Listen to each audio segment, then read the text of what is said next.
Many people look at this painting and feel angry or annoyed or just irritated because this painting right here is in a museum, and we're all probably thinking, why is this painting in this museum? It's literally just a white canvas, it's just white paint. What makes this painting so special and creative against all the rest? Now, this artist believes that their painting is awesome to them, and they believe that they've conveyed their message to the audience. And I think possibly the most detrimental trait that a human may possess is the lack of confidence or a low self-esteem, because this artist believes that their painting is worth being in a museum, and that landed them in a museum. Now, after searching so many definitions and so many research articles about art, I created my own definition of art. Art is a form of personal expression used to convey emotions, thoughts, or ideas to elicit a response from an audience. Going back to the previous painting, this artist thought that, hey, if I can do this, it'll get somewhere. So my question is, why do people think that they can't create art?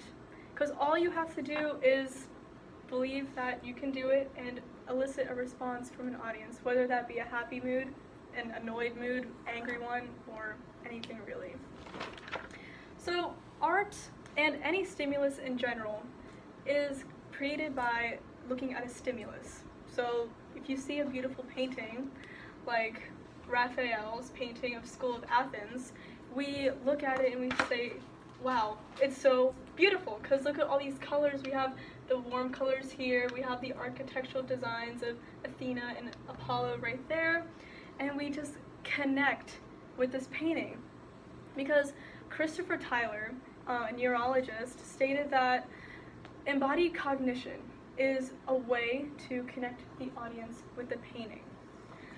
Embodied cognition is when you look at something like this painting and you kind of join into the painting, because you can relate this painting to an everyday situation.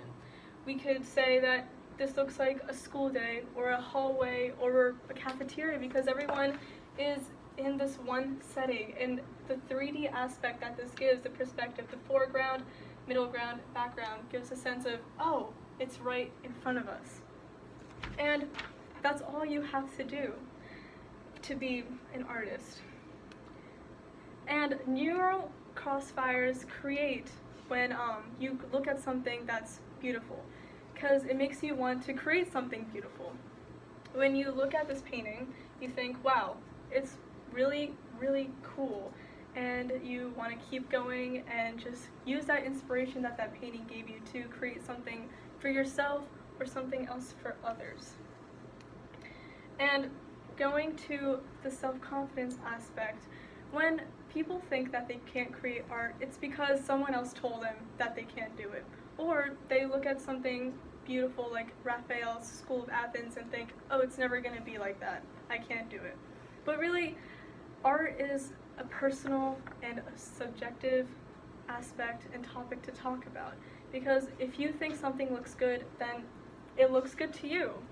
You will draw people in if you love something so much. You're going to attract the people that love something as much as you do.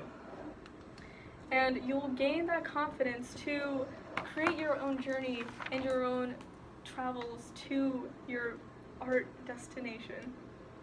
And creating art and sharing it with others, taking it a step forward, breaks the sense of boundaries between you and your audience. Creating art and sharing it with others creates a sense of vulnerability with you and your audience. You connect with them more. They understand what you're creating and why you're creating, because art is not meant to be perfect. Because if you try to make it perfect, it's going to kill your creativity. It's going to make sure that no one's going to understand what you're trying to do. Because all you have to do is convey emotions. Now, going on, art is not a specific journey as with life. You can't create a specific path to what you need to do. Like Warren Brown, for example.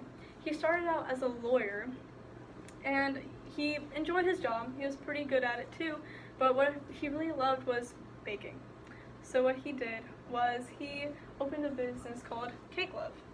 Cake Love jumped off and it did really well. But weirdly enough, he hated it because he hated operating a business. What he really loved was creating, making cakes, baking for people, baking and giving cakes to people. So what he did was he asked people what they loved and what they didn't love about cakes. And he took that suggestion and made cake bites, little cakes in jars, because people hated how messy cakes were, so he made a cake jar. And that was an instant hit. He used ideas, he used his passion, he used his own love of baking, which is a form of art, to create his own career and journey.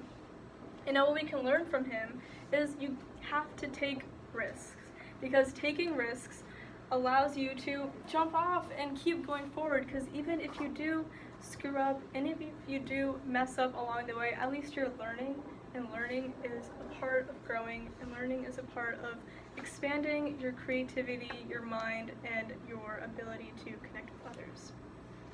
And now, as art begins to evolve and change throughout the decades, we all have our own opinions and personal viewpoints that is equally as valid as each other.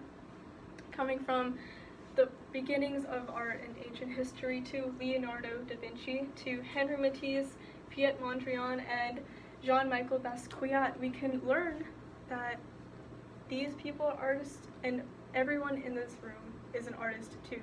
Because as long as you can create something, you are an artist. The only thing that's stopping us is the fear that we can't create art. And what we can learn from Henri Matisse is that confidence contributes to courage, and courage contributes to making great art, which is whatever you want it to be. Because the true art is not about portraying what you see, but it's about eliciting an emotion. So as long as you create something that makes someone happy, excited, angry, irritated, then you're creating art. You are an artist.